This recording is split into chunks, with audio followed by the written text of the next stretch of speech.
never heard that, but that's the origin of cap. I'm going to look this up. I'm going to look. There's a principle that Right. we have to follow. Yeah. We have to have. Be true to yourself. You don't have. And when I came back, the place was a mess. So I knew I was a mess. Deep in here now. It's incredible. Man. I love it. Me That's too. good. Yeah. That's good. And applying the recovery out there.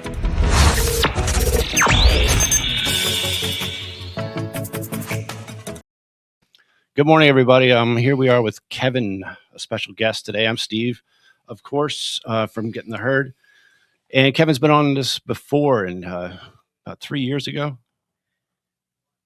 It's about 3 years ago, roughly. So we're doing an update with Kevin. A lot has happened between then and now. So I'm gonna use one word answers the entire time I'm doing this podcast. it's going to be a very short podcast, people. The whole thing's going to be a short. All right, Kevin, why don't you introduce yourself and tell us who you are and where you're from? Okay. I was joking. Yes, he is.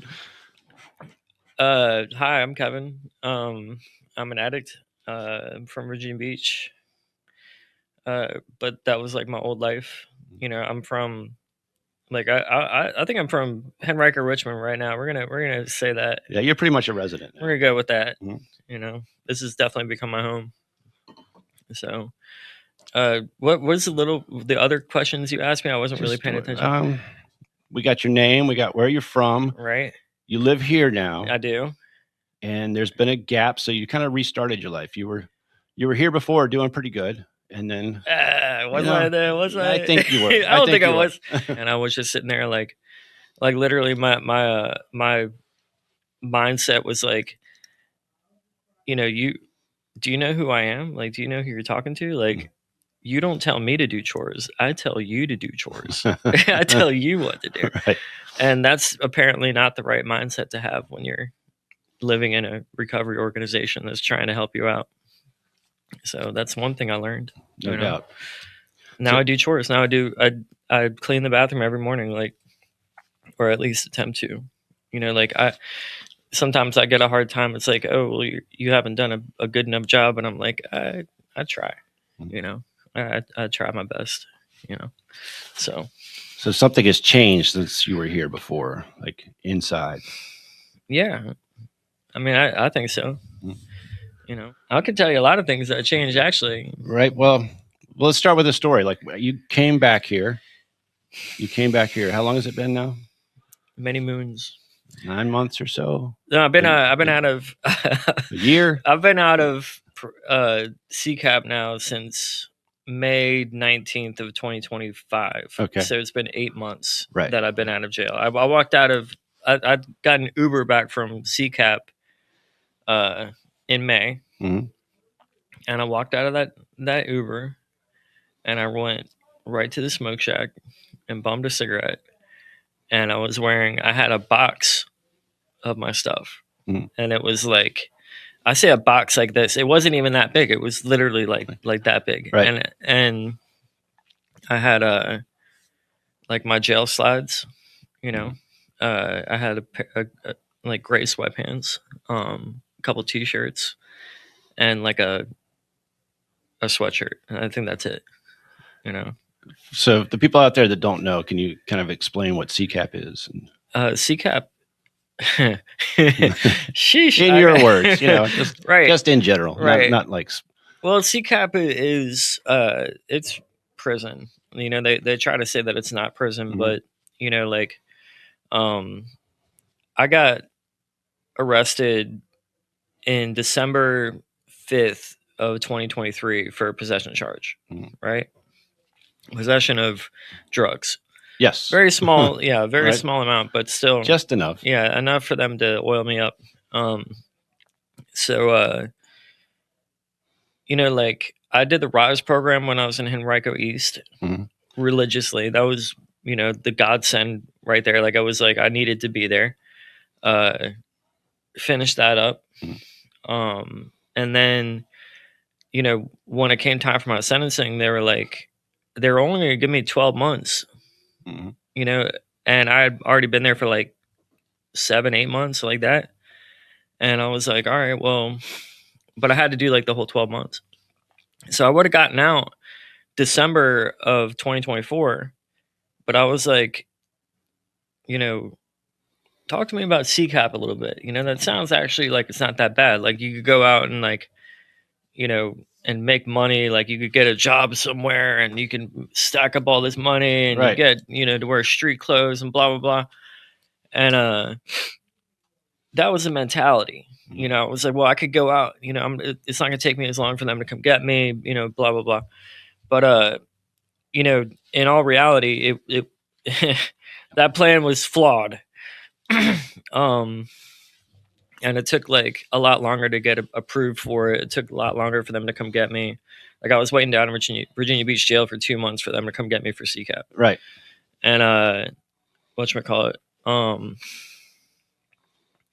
And then like I actually went there and, you know, like it's called a community corrections alternative program. And like there's two parts of it. They have like the spectrum part and then they have the work release part. And I just had to do the spectrum part. You know, like I was able to I really didn't even want to do that part. I was trying to finagle my way out of that thing, but they were not having that. They weren't having it. So they made me do it. And you know, it took me 7 months, of course, because I got, not to say I got in a fight, but you know, pretty much they give me an extra 30 days and a physical disagreement. Yeah. Or at least it was my attempt to get into a physical, like I was swinging on dude and he wasn't, but they were like, you can't swing on a dude. And so I was like, all right, well, he called me a name. So I decided to, you know, do fisticuffs. Right. And react. So, yeah. But, yeah. So like, you know, Spectrum is basically, it's out in Brunswick and, and, you know, it's like you go to groups all day pretty much, and you got to do this little philosophy every single. They have like AMD and PMD, which is like these meetings every morning, and you know I was trying my best there too. I mean, I was like, you know, I want to, you know, for once in my life, I want to like try to do something as best as I can instead of like, you know, failing and getting kicked out of things and just being like, oh well, you know, like whatever. I want to try to, you know, try to really be known for the good instead of being known for the bad, if that makes any sense. Yeah, I do. So, and then, you know, I feel like when I was in Virginia Beach jail, like a lot of my ego got stripped away from me when I went down there for 2 months, and people started knowing me, like not from any, because nobody knew me down there. It was not like there was any sort of preconceived notion of this is who this person is. Yep, they have no expectations of. Yeah, and it was just like, okay, well, this is Kevin, and you know, they actually knew me as like the guy who never got angry. You know, really, I was just like, that's, you know, like they saw me get pissed off one time at my cellie who was like coming off of meth, and he was just doing the absolute most, and they saw me get pissed off at him, and they were like really surprised. They were like, wow, like I've never even seen you like lose your temper or anything, and I'm like, yeah, I guess I, you know, like, I guess that. Sorry, I just cussed there. That's okay. We got a beat. But yeah, like that was cool. Like, you know, having people start seeing me as something other than what, you know, the person that I thought I was, and you know that was kind of like the changing of who Kevin was. Like it was like, okay, well, I don't have to, like, people like me a lot more when I'm not trying to put this false front on, when I'm not trying to like be somebody who I'm not, or whatever, you know, like or just, you know, like just try to be it's tough, isn't it? just try to be like yourself, you know, be a nice guy, be, you know, like just calm and just happy and serene and you know, like you don't have to try and impress anybody. Like you just, you know, like just try to do good, you know, like and don't do anything else than that. And that's when the mentality started changing. You know, you like want to talk about like, oh, was there a change? Like there absolutely was a change. And that, I think that was when that started to happen. And then in CCAP, you know, I went through the motion there, you know, for 7 months. It took me 7 months to do this thing. I didn't get out. I was supposed to get out in December. I didn't get out until May. Right. So, and CCAP, I was thinking, oh, well, this is going to be sweeter. It was not sweeter. It was not sweeter at all. Because if you messed up and you got kicked out of CCAP, then they're going to give you probation violations on top of that and give you all your time back. Mhm. So we're talking about probation violations in 3 different counties. So I would have to go back in front of 3 different Wow. courts. Yeah. Yep. Yeah. So thank God I got through that, you know, and I got out of here May 19th. It was a beautiful day. Mhm. Absolutely gorgeous day. I remember seeing you that day. It was so nice Yep. out. Like, it was like, I mean, you talk in the middle of May, Hmm. you know, and they, you know, I got here and I had nothing. I had, you know, like I told you, and I just had this like just complete, you know, like when I came here, people were like, watch out for Kevin, watch out for Kevin. Like that's what like they were saying, right? Right. Like, Yeah, of course. and you know, I got here and Jason's the first one that I met, Hmm. and he was like, watch out for Kevin. Like, what? This dude like is calm as a cucumber. Like, there's Yeah, nothing exactly. wrong with this guy. Right. So Perception is not reality. yeah. Well, I mean, it's true though, because like I used to be a complete beep show. Mhm. You know what I'm saying? Like, A lot of us were. yeah, Yeah. like, and you know, like it that I don't know. Like I could go on for a long time as to why that, you know, what's the way it is. Like, but we don't have. I don't think there's enough time Right. in not only the podcast but in this lifetime to We'd to run out of explain that. space on the internet to store it all. Yeah, I think so too. Like, you know, like I think the stars would collapse before that got finished. So Well, so we got that you changed, right? We got that you changed, but a lot of people go through transformative experiences that I see, but something has stuck with you. I mean, are you doing things now to maintain that state maintain the state of Of- serenity. of serenity, recovery, I think peace? so. Yeah. I think so. So I mean, like if you're talking to people out there, like somebody that's coming, you know, they've had a transformative experience. They're out. This is their first day back. Like, right. you know, what can they do that you've done to keep things on track? Because you're Right. You've 'Cause things can stayed get- on track and you've like ascended. You know? Things can get off track. Let's put it that way. And I'm notorious for getting things off track.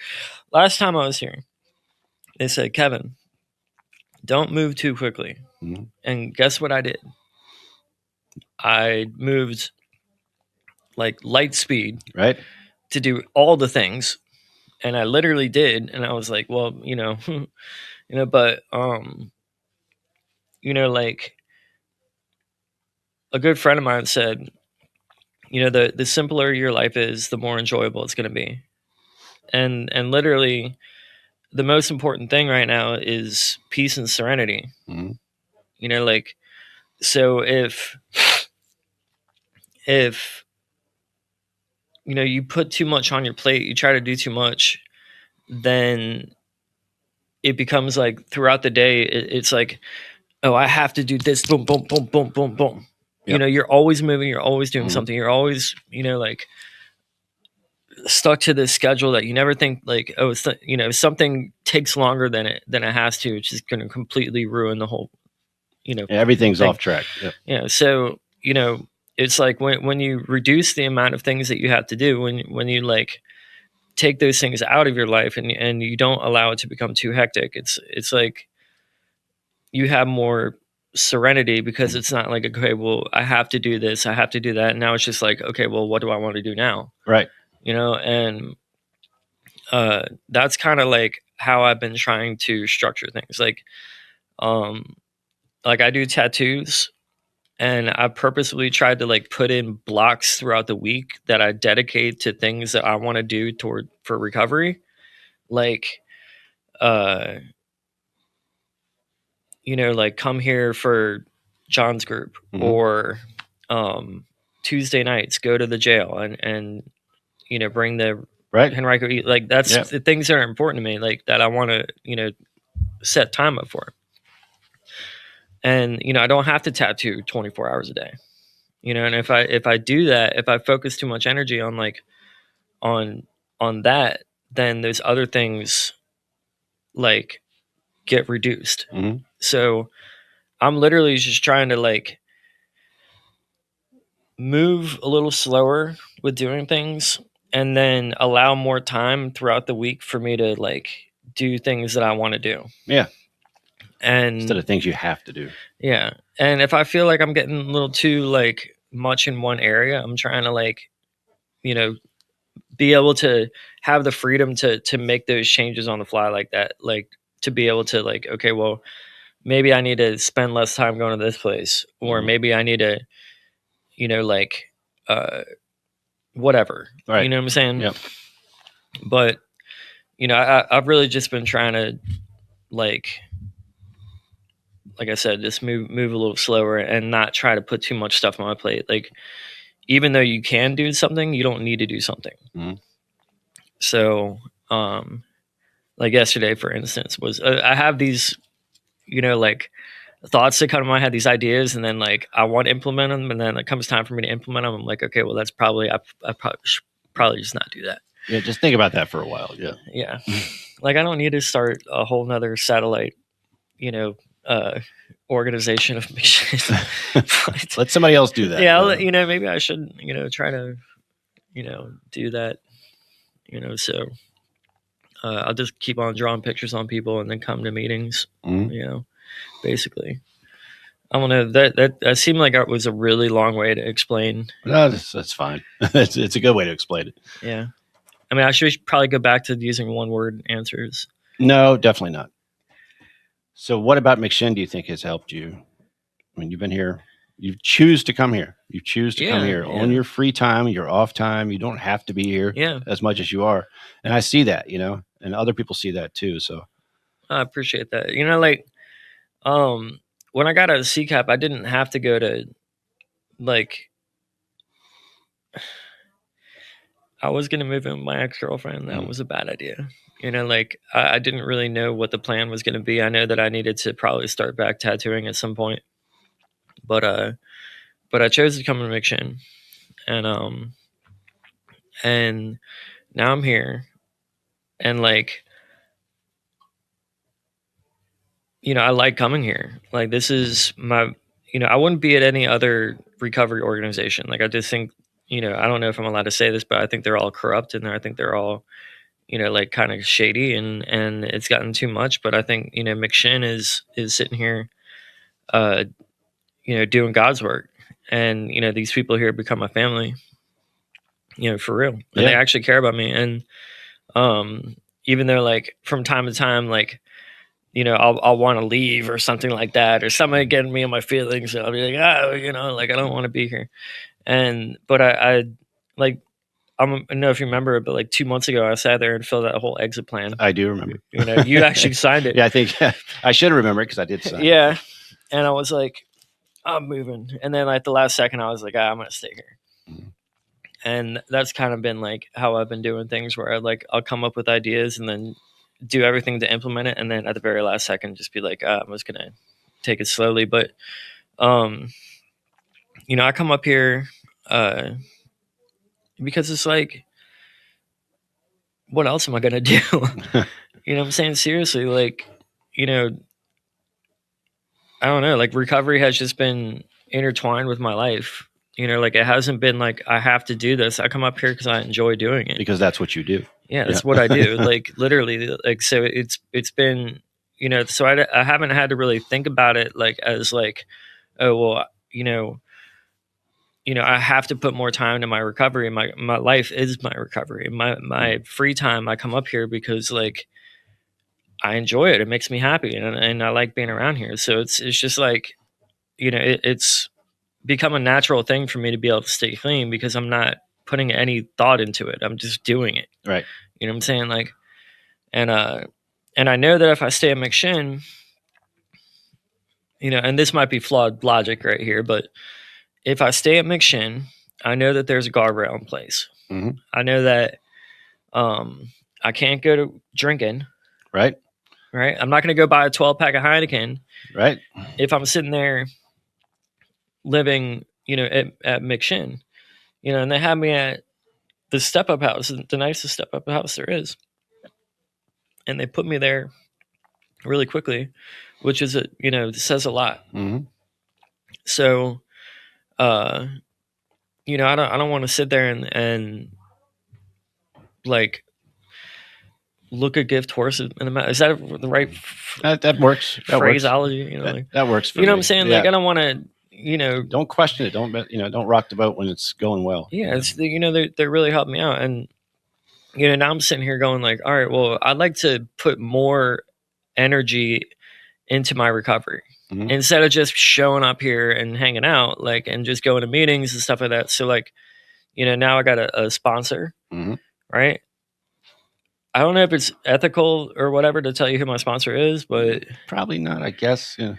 We'd get some pushback probably from your sponsor or Right. somebody out there. well, he talks like this and he cusses all the time and he gives me a hard time about going to strip club. I think you've said it all. Right. So, but he's very adamant that I actually do this step work Mhm. instead of just like, he's like, I'm not your pen pal, like, I'm not your pen pal, I'm not your buddy. I'm here, I'm your sponsor. You got to do the steps. Can you explain what a pen pal is to our younger audience? A pen pal? I don't know. I don't know. They don't know what that I is. mean, that's his terminology. Yeah, I know. That's what I'm saying. Maybe I should ask him, like, what, he's like 64 years old. Yeah, Something. define pen pal. What is a letter? Letter? But so like I'm actually like I'm on step 2. Like I've been trying, like I said, I've been trying to put more time into like doing recovery stuff, like going to the jails on Tuesdays, like going to the groups here on Wednesdays. Got a home group, Mhm. survivors, which I go to that every week. Whatchamacallit? I just signed up for my PRS classes. Oh yeah, I was getting to that. Yeah. So Oops. I was getting to that. Oops. But I'm glad you brought it up. Right. 'Cause that's a big step there. That's a big step. Like, Yeah, and my buddy who's interning here now, like, Mhm. right, dude. I don't know if I should say, but Z Wilson, 60, whatever. He was a good friend of mine when I was in CCAP. He actually lived right, like, in the bunk right across from me, across the And, street. Yeah. like, he got out, right around the same time I did, and he got his PRS, and now he's about to start working at CCAP as a counselor. Wow. Yeah, Okay. crazy. So I'm like, that was a motivation to me. I was like, you know what, that's it's awesome. You know That what I'm is saying? awesome. Like, Yeah. so like I want to get, like I'm like, I want to put more effort into this. You know what I'm saying? So I'm, I signed up for my PRS, and like, who's to say I'm going to actually do anything with it? But at least, I think that's an admirable thing to get. It certainly is. So, and the thing is, like, I haven't really harped on this very much. I'm probably pretty sure you're probably going to get to this at some point, but like, I'm a tattoo artist. Yes, you are. Oh yeah, by the way, you know what I'm saying? Just a side note there. By the way, in case nobody's heard of that, But you see where my mentality is, right?